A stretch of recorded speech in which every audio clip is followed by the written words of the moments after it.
on a Sunday morning and thinks about how they can have some time to cuddle. So they tell their son to go stand on the balcony and see if he can see something new going on in the neighborhood. So their son stands on the balcony, and they get going. After a few minutes he yells, "Dad, Dad! The Myers got a new car!"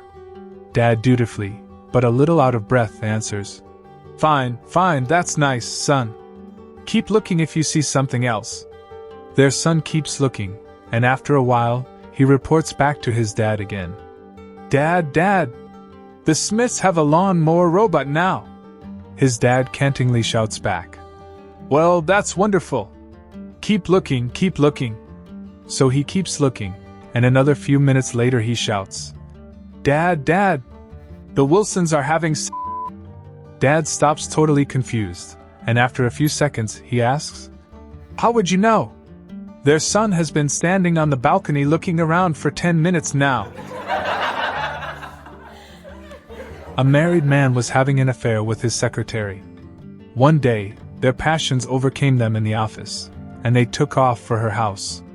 Exhausted from the afternoon's activities, they fell asleep and awoke at around 8 p.m. As the man threw on his clothes, he told the woman to take his shoes outside and rub them through the grass and dirt.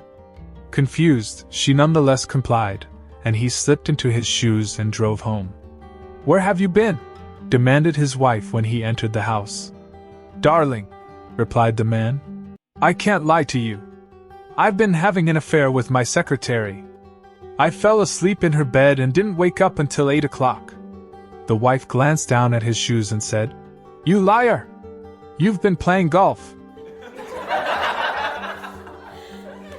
Scientists invent a new machine to ease the pain during childbirth.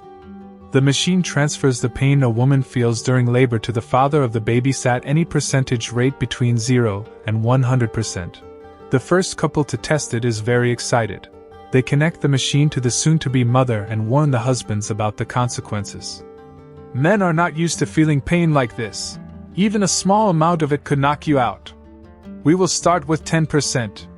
The man agrees, sits beside his wife, and the first contractions begin. The woman screams in agony while the machine starts its work, and the scientist sets it to 10%. "Do you feel a difference?" they ask the woman, and she nods. It got slightly less painful. The man clenches his fists and his teeth to prepare for the pain but seems to handle it quite well. "Are you all right?" "Yes, I'm fine." "Increase the pain transfer. I want to support my wife as well as possible." So they increased it to 25%. The next wave of pain arrives, and the mother screams again, but not as hard as the first time. The husband, still clenching his fists, instructs the scientists to increase the percentage even more. "I can take it. Please make sure that my wife feels less pain." The scientists agree and increase it to 50%. The woman almost seems relaxed during the next few contractions, only making light sounds of discomfort, while the man is highly concentrated, breathing steadily. "I'm a very tough man. Increase it to 100%, please," he asks the scientists. "But, sir, such high amounts of pain can kill you." "I'm absolutely sure I can handle it. Please, I want to make this completely painless for my wife." They increase the machine to 100%, and the wife is now completely relaxed while her body does all the work without a trace of pain, while the man's head turns red and his knuckles turn white. "See, I can handle it," he says stoically. 4 hours later, the baby is born, a healthy baby girl. The wife is very happy with the procedure, having felt no pain for most of the time. The husband proclaims that he's probably the toughest man in the world and that he felt not that much pain, being a real man, and so on. The machine is celebrated as the great invention for making the father part of the birth. The husband and wife take their newborn baby back to their house. In front of their door lies the mailman on the ground who passed away. A married couple is arguing. Tired, the wife tells him that she is going to pack her bags and go to her mother's house. "Okay," replies the husband, "but the child stays with me." "What nonsense," she says. "How could you not have noticed? He's not even your son." "What do you mean?" "No, your friend John is the real father." It's about time you knew. I always suspected that. Well, just so you know, he's not your son either. The woman laughs. What are you saying? How can it not be mine? I gave birth to it.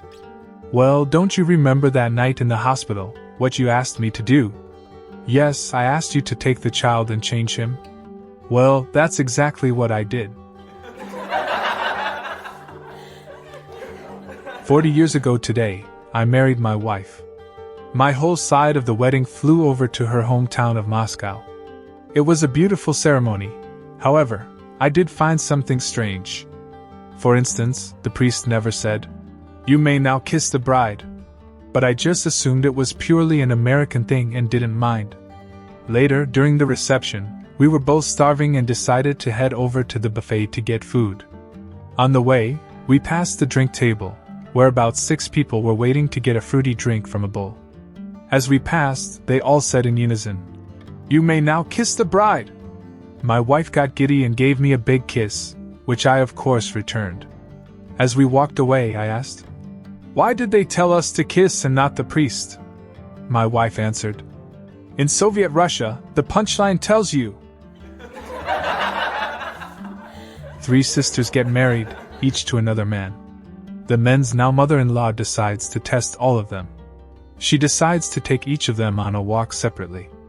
The mother-in-law takes the first guy on a walk. She accidentally falls into a deep pond. The man doesn't hesitate. He jumps in and saves her. The next day, the man gets a phone notification that he received $500 with the description, "Thanks for all you did for me, your mother-in-law Sarah." She then tests the second guy, and again, accidentally, falls into the same pond. He doesn't hesitate either, and he jumps in to save her. The next day, he too gets a notification on his phone that he received $500, also with the description, "Thanks for all you did for me, your mother-in-law Sarah." She then tests the third guy and again, accidentally, falls into the pond.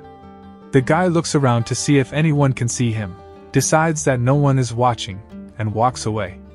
The next day, he gets a phone notification that he received $500 as well, with the description, "Thanks for all you did for me, your father-in-law James." An 80-year-old lady was marrying for the 4th time. A newspaper asked if she wouldn't mind talking about her first 3 husbands, and what they did for a living. She smiled and said, "My first husband was a banker, then I married a circus ringmaster, next was a preacher, and now, in my 80s, a funeral director." When asked why the 4 men had such diverse careers, she explained, "I married 1 for the money, 2 for the show, 3 to get ready, and 4 to go."